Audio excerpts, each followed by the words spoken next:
Hello Naresh जी बोल रहे हैं? हाँ जी बोल रहे हैं। जी हम स्क्विड गेम से बात कर रहे हैं। क्या बात कर रहे हैं, मेरा सिलेक्शन हो गया? ओ नहीं नहीं, आपका नहीं हुआ, आपके घर के बाहर वो जो बैठता है ना, उसका हुआ है। अबे यार, ओए मोनू ये ले।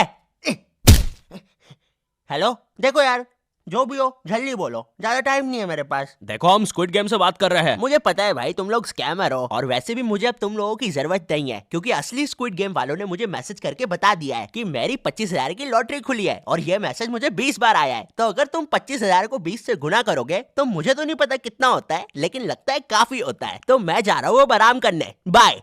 येलो मोनू भैया, ऐसे थोड़ी ना, फेंक के दिया था। 25,000 की लॉटरी लगी है मेरी, वो भी 20 बार।